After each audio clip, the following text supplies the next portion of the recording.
Hi. Um, Today, I think we should discuss a crucial issue within ELT, and that is learner autonomy. I think that the goal of all kinds of teaching and learning, no matter which setting they're embedded in, is to foster learner autonomy. Over the last 2 decades, the concepts of learner autonomy and independence have gained momentum, the former becoming a buzzword within the context of language learning. It is true that one of the most important spin-offs of more communicatively oriented language learning and teaching has been the premium placed on the role of the learner in the language learning process. It goes without saying that this shift of locus of responsibility from teachers to learners does not exist in a vacuum, but is the result of a concatenation of changes to the curriculum itself towards a more learner-centered kind of learning. What's more, this reshaping, so to speak, of teacher and learner roles has been conducive to a radical change in the age-old distribution of power and authority that used to plague the traditional classroom.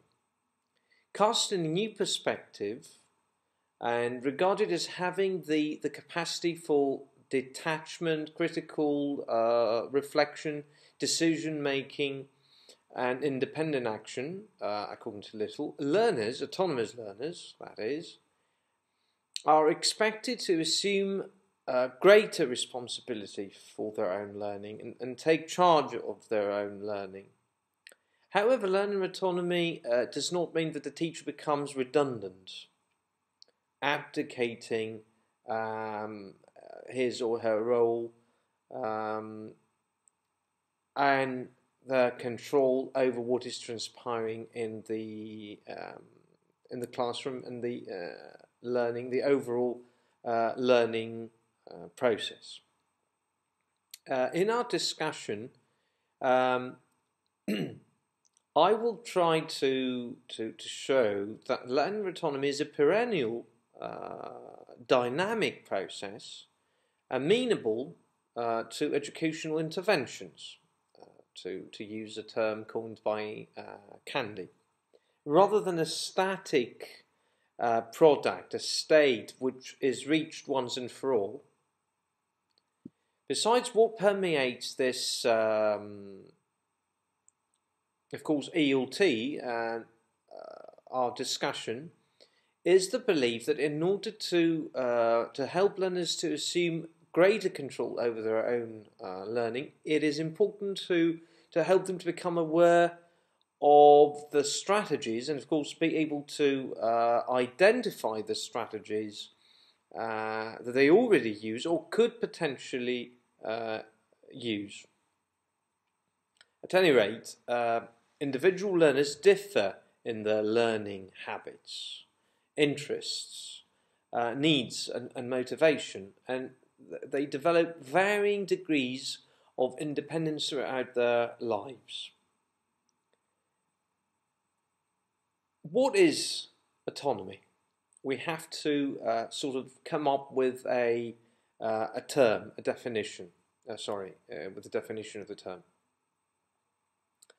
For such a definition, we might quote Holleck, who describes it as the ability to take charge of one's own learning.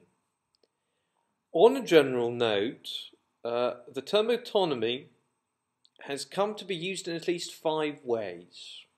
For situations in which learners study entirely on their own, for a set of skills that can be learned and applied in self-directed learning, for an inborn capacity which is suppressed by institutional education, for the exercise of learners' responsibility for their own learning, and for the right of learners to determine the direction of their own learning.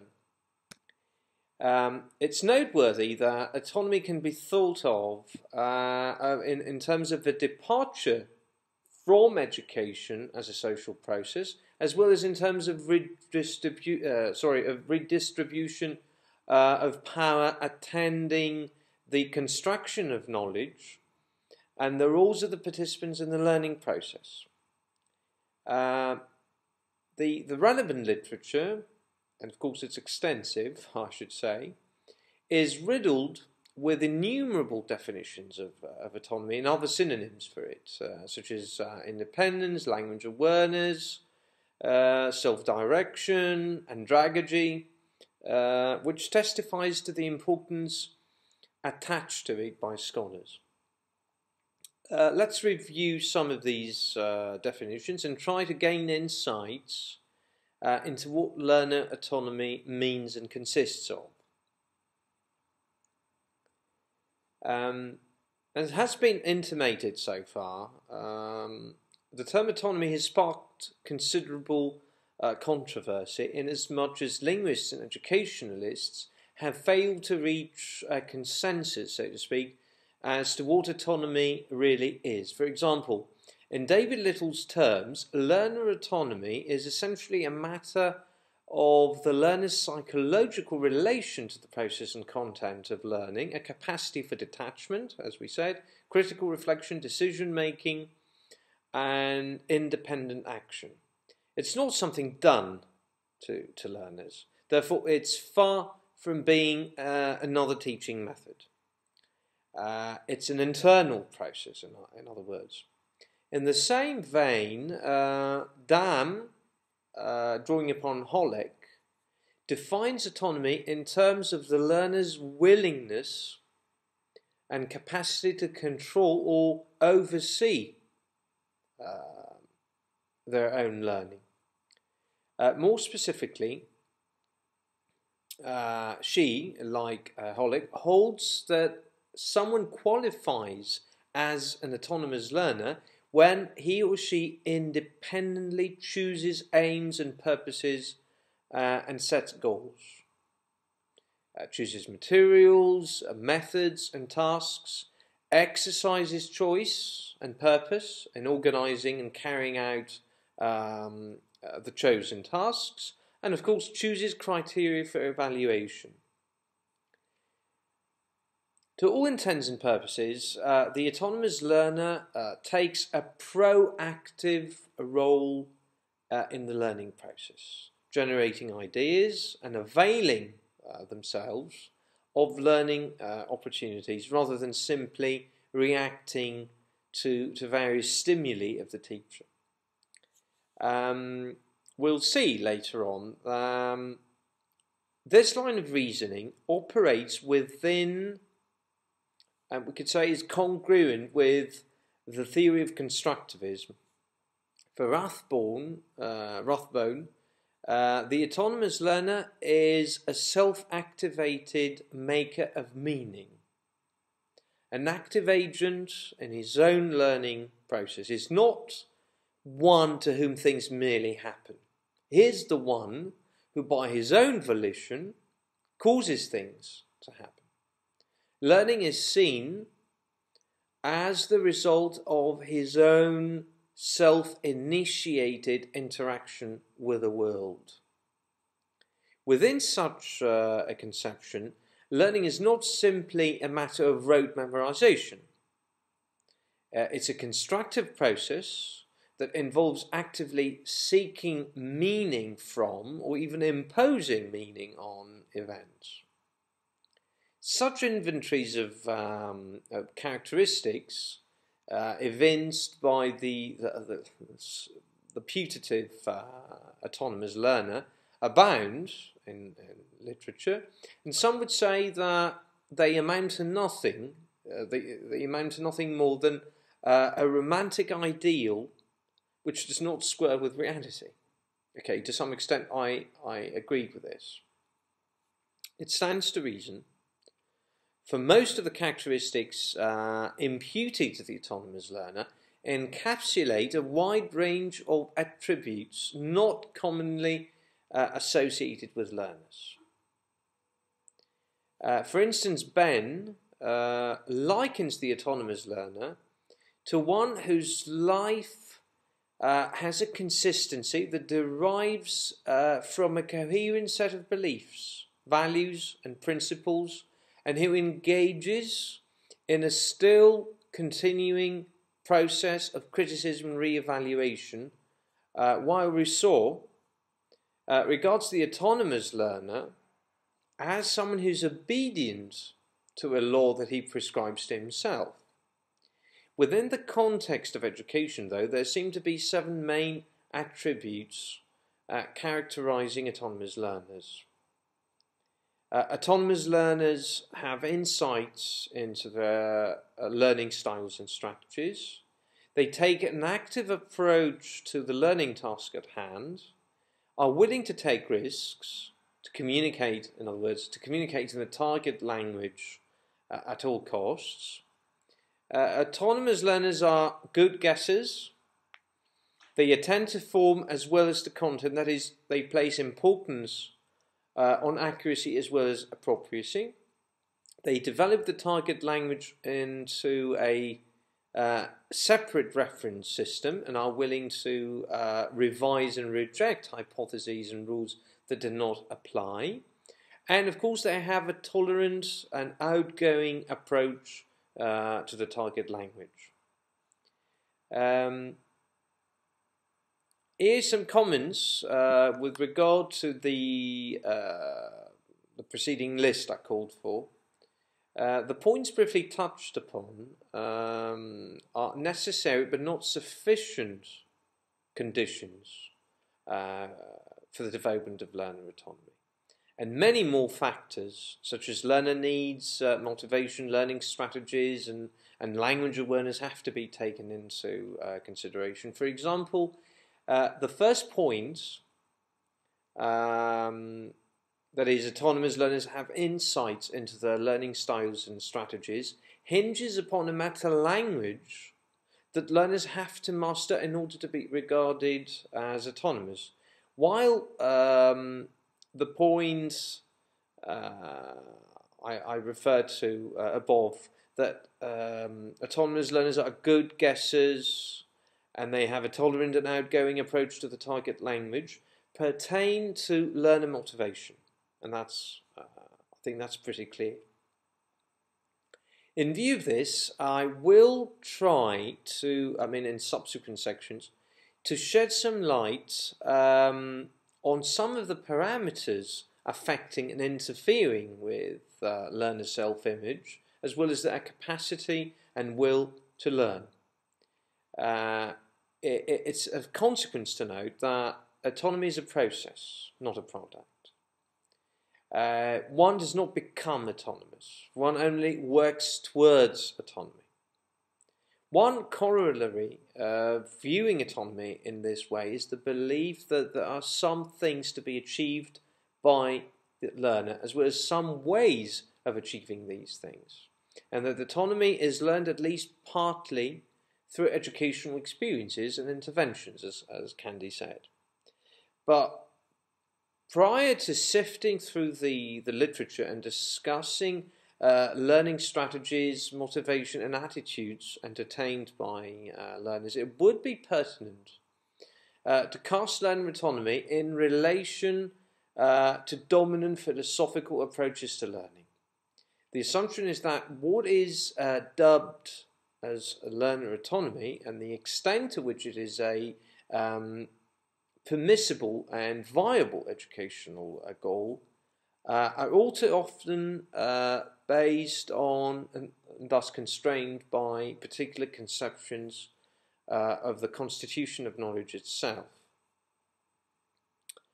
So let's take a closer look at learner autonomy in relation to dominant philosophies of learning. 3 dominant approaches to knowledge and learning will be discussed. with a view to examining how each of them connects up with learner autonomy. Positivism, which reigned supreme in the 20th century, is premised upon the assumption that knowledge reflects objective reality. Therefore, if teachers can be said to hold this objective reality, learning can only consist in the transmission of knowledge from one individual to another. Congruent with this view, of course, is the maintenance and enhancement of the traditional classroom, where teachers are the purveyors of knowledge and wielders of power, and learners are seen as containers to be filled with the knowledge held by teachers. On the other hand, positivism also lends support to the widespread notion that knowledge is attained by dint of the hypothesis testing model, and that it's more effectively acquired when it's discovered rather than taught. It takes little thought and little perspicacity, so to speak, to realise that positivism is incongruent with and even runs counter to the development of learner autonomy, as autonomy, learner autonomy, refers to a gradual but radical divorce, we could say, from conventions and restrictions, and it's inextricably related to self-direction and self-evaluation. So, if we view teachers as purveyors of knowledge,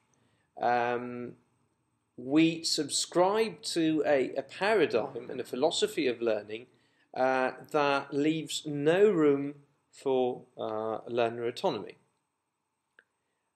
So positivism and learner autonomy cannot work with each other. Constructivism, on the other hand, is an elusive concept, of course. Within applied linguistics, it's strongly associated with Halliday.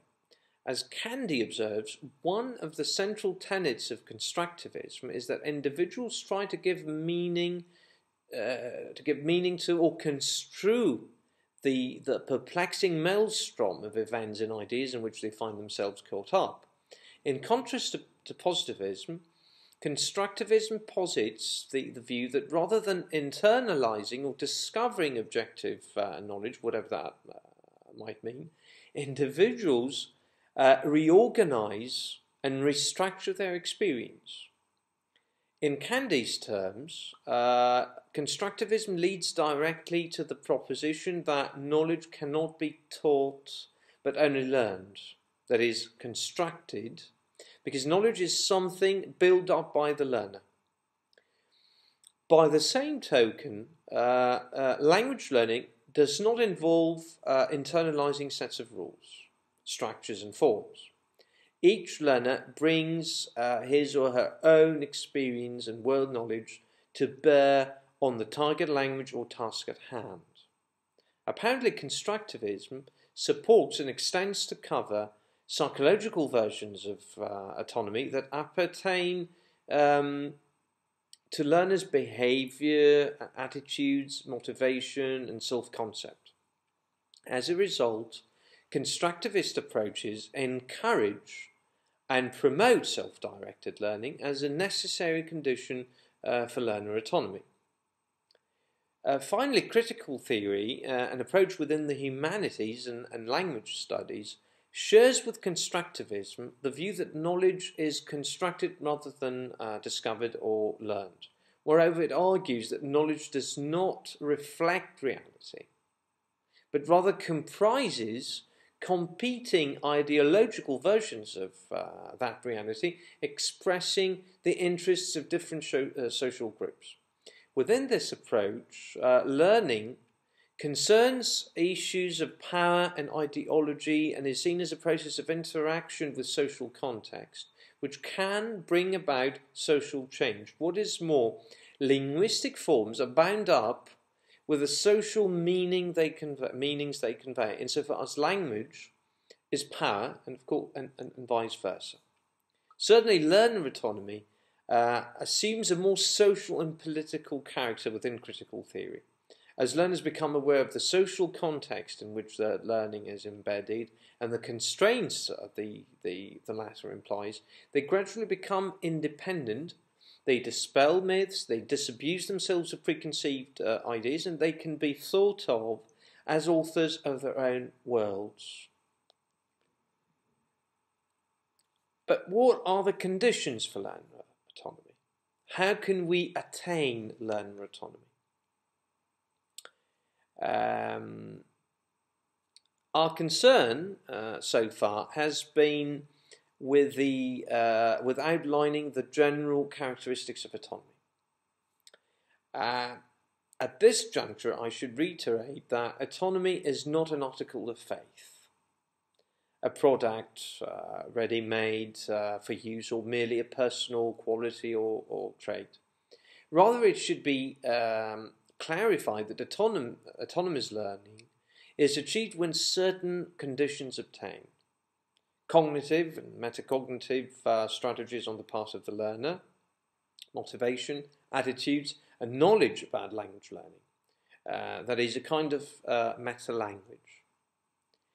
To acknowledge, however, that learners have to follow certain paths to attain autonomy is tantamount to asserting that there has to be a teacher on whom it will be incumbent to show the way.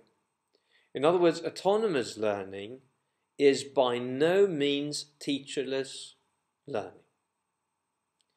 As Shearing succinctly puts it, teachers have a crucial role to play in launching learners into self-access and in lending them a regular helping hand to stay afloat. Probably giving students a helping hand may put paid to learner autonomy as a notion, and that's mainly because teachers are ill-prepared or reluctant to wean students away from teacher dependence. After all, it's not easy for teachers to change their role from purveyors of information to counsellors and managers of learning resources. And it's not easy for teachers to let learners solve problems for themselves. Such a transition from teacher control to learner control is fraught with certain difficulties. Okay, but it's mainly in relation to the former, no matter how unpalatable this may sound, that the latter finds its expression. At any rate, learner control, which is ancillary to autonomy, is not a single unitary concept, but rather a continuum along which various instructional situations may be placed. It's to these instructional situations that we will turn later on. In this section, it's of utmost importance to gain insights into the strategies learners use in grappling with the object of inquiry, and that's the target language, as well as the motivation and attitude towards language learning in general. A question germane to our discussion is, what does it mean to be an autonomous learner in a language learning environment? Let's consider some learning strategies. A central research project on learning strategies is the one surveyed in O'Malley and Shamor in 1990. According to them, learning strategies are the special thoughts or behaviours that individuals use to help them comprehend, learn, or retain new information. A definition in keeping with the one provided in Wendon. Learning strategies are mental steps or operations that learners use to learn a new language and to regulate their efforts to do so. To a greater or lesser extent, the strategies and learning styles that someone adopts may partly reflect personal preference rather than innate endowment. We'll only briefly discuss some of the main learning strategies, refraining from mentioning communication or compensatory strategies. With regard to cognitive strategies, we could say that according to O'Malley and Schammel in 1990, cognitive strategies operate directly on incoming information, manipulating it in ways that enhance learning. Learners may use any or all of the following cognitive strategies. For example, repetition when imitating others' speech, resourcing, having recourse to dictionaries and other materials, translation, that is using their mother tongue as a basis for understanding and or producing the target language, note-taking, deduction, which means conscious application of L2 rules, contextualization when embedding a word or phrase in a meaningful sequence, transfer, that is using knowledge acquired in the L1 to remember and understand facts and sequences in the L2, inferencing when matching an unfamiliar word against available information, a new word, and so on, question for clarification when asking the teacher to explain. Of course, there are many other cognitive strategies in the relevant literature. O'Malley and Schammel recognise 16. As far as metacognitive strategies are concerned, according to Wendon, metacognitive knowledge includes all facts learners acquire about their own cognitive processes as they are applied and used to gain knowledge and acquire skills in varied situations. In a sense, metacognitive strategies are skills used for planning, monitoring and evaluating the learning activity. They're strategies about learning rather than learning strategies themselves.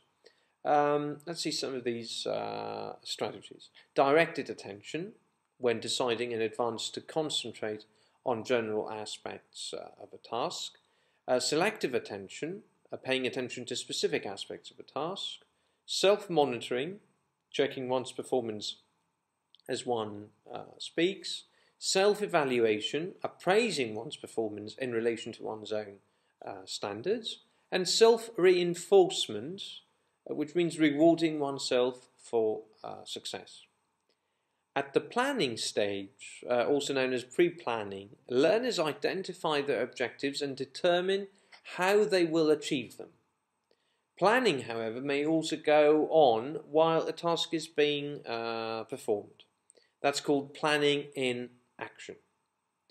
Here, learners may change their objectives and reconsider the ways in which they will go about achieving them. At the monitoring stage, language learners act as participant observers or overseers of the language learning, asking themselves, how am I doing? Am I having difficulties with this task? And so on. Finally, when learners evaluate, they do so in terms of the outcome of their attempt to use a certain strategy.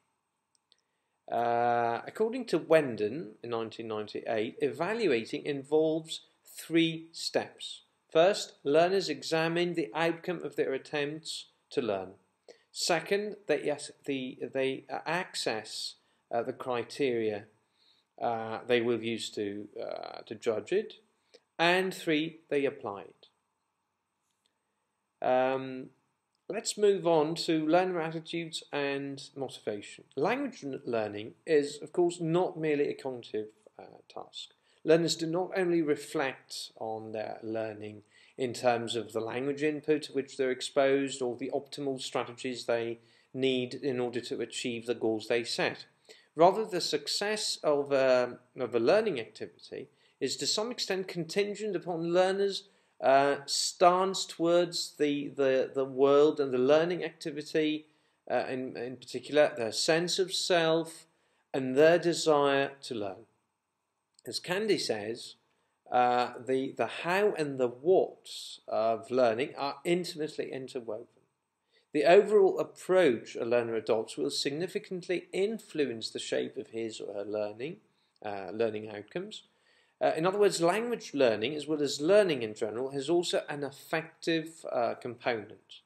Meeting and interiorizing the grammar of a foreign language is not simply an intelligent cognitive act. It's a highly effective one too.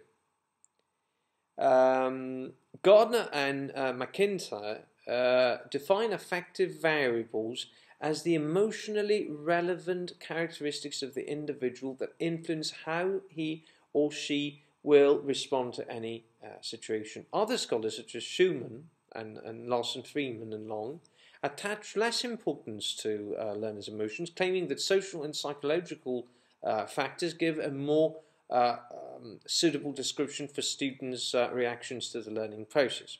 Amongst the social and affective variables at work, self-esteem and desire to learn are deemed to be the most crucial factors in the learner's ability to overcome occasional setbacks or minor mistakes in the process of learning a second or foreign language. In this light, it's necessary to shed some light on learner attitudes and motivation. Wendon defines attitudes as learned motivations, valued beliefs, evaluations, what one believes is acceptable, or responses oriented towards approaching or avoiding. For her, two kinds of attitudes are crucial. Attitudes learners hold about their role in the learning process and their capability as learners. In a sense, attitudes are a form of metacognitive knowledge. At any rate, learner beliefs about their role and capability as learners will be shaped and maintained by other beliefs they hold about themselves as learners. For example, if learners believe that certain personality types cannot learn a foreign language, and they believe that they are that type of person, then they will think that they are fighting a losing battle as far as learning the foreign language is concerned. Furthermore, if learners labour under the misconception that learning is successful only within the context of a traditional classroom, where the teacher directs, instructs, and manages the learning activity, and students must follow in the teacher's footsteps, they are likely to be impervious or resistant to learner-centered strategies aiming at autonomy, and success is likely to be undermined. In a way, attitudes are part of one's perception of self, of others, and of the culture in which one is living, or the culture of the target language. And it seems clear that positive attitudes are conducive to increased motivation, while negative attitudes have the opposite effect. But let's examine the role of motivation. Although the term motivation is frequently used in educational contexts, there's little agreement among experts as to exact meaning. What most scholars seem to agree on, though, is that motivation is one of the key factors that influence the rate and success of second or foreign language learning. Motivation provides the primary impetus to initiate learning, the L2, and later the driving force to sustain the long and often tedious learning process. According to Gardner and McIntyre, motivation is comprised of three components: desire to achieve a goal, effort extended in this direction, and satisfaction with the task.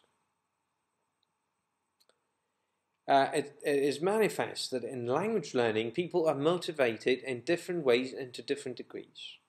Some learners like doing grammar and memorizing, others want to speak and role play, others prefer reading and writing while avoiding speaking. Furthermore, since the learning of a foreign language involves an alteration in self-image, the adoption of new social and cultural behaviours and ways of being, and therefore has a significant impact on the social nature of the learner, an important distinction should be made between instrumental and integrative motivation.